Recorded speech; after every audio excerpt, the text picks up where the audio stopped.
Okay, so the process that we were going to discuss is how and why religion is socially constructed. And so that's the process that has the three main ideas of externalization, internalization, and objectivation. So the first question that we kind of wanted to discuss was what was the main idea that the pastors kind of present to their people.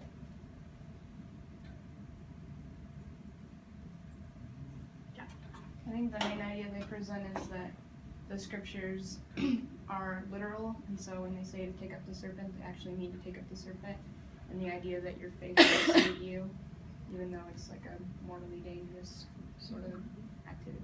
And same thing with like the fire one. What are other thoughts?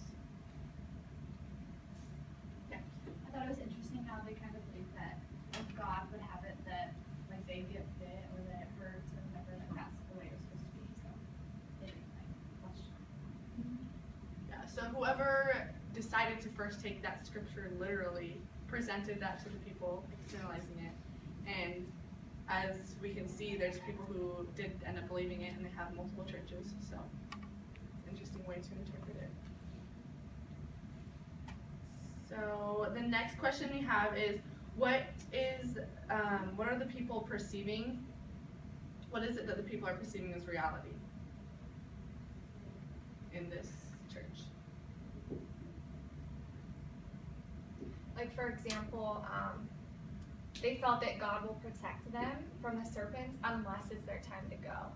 Like, if they were meant to die, then God wouldn't protect them, and like they would feel that pain. But if it wasn't meant to be, then it wouldn't happen. Kind of exactly like what you were saying, that like they believe that wholeheartedly. So what are some other concepts that were thrown out there that they started to perceive as reality or as a fact? We talked about being anointed, and how like if you were anointed, then just like you could handle the snakes, and it was okay. So I mean that could be a reality at some level. Similar to that guy that was like holding it, and he was like, "Well, this could turn around and bite me at any time," but he's protected by God because he's handling it safely. Yeah. And the same with that lady with her kids. That that won't affect her kids at all because it's kind of in God's hands, and their faith is what will save them. And it's fire and snakes that it's kind of just whatever's in God's hands kind of thing. It's interesting because I don't know how far back this church went, but it's interesting. Like I wonder what it's like would be like growing up in that church.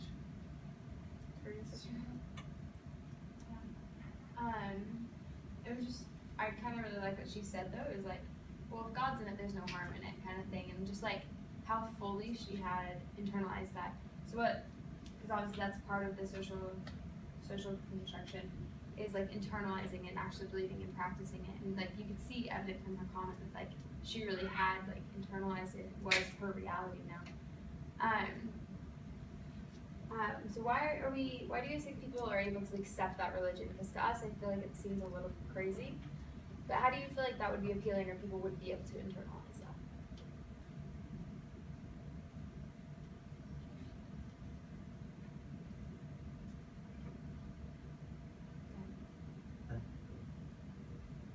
Go there. We'll go here. Don't I worry. think it does seem kind of crazy, but when you see the people like throwing the snakes around and it doesn't turn and bite them, like there's got to be some kind of like, oh, maybe there is something to it.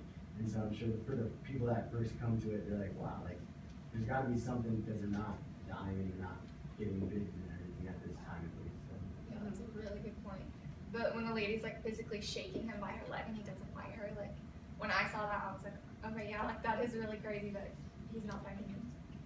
And what were you gonna say? Pretty much the same thing, but I mean, what attracts me to this religion or this way of belief is like the devotion these people have, because obviously they're committed, they're jumping around with snakes, and it's just kind of cool how devoted they are and how diligent they are in their faith and what they do, even if it's way crazy. And like they can kind of justify it because it is written in scripture, whether it's meant to be literal or symbolic. It's written down, so it's like it's there. And if they have found success, how can it not be true? I think it's cool though, like too, that they've gotten to the point where it's like, even when people were dying and the entire congregation was aware of it, it was so internalized into their like that they've accepted it so much that like it didn't matter to them. It was just Didn't shake their it was faith. it was just part of it. That didn't like break their faith in that religion or that practice. It's more of Okay, our last question. Raise your hands. Who would join the religion? Just out of curiosity. No one. Or who would participate even once, just to say to your roommate you did it? I think so. positive. If I participated, I would give it. I mean, I'd probably go and then see how I felt, but It would be Yeah. interesting for sure to see it in person though. I would be Yeah. too scared.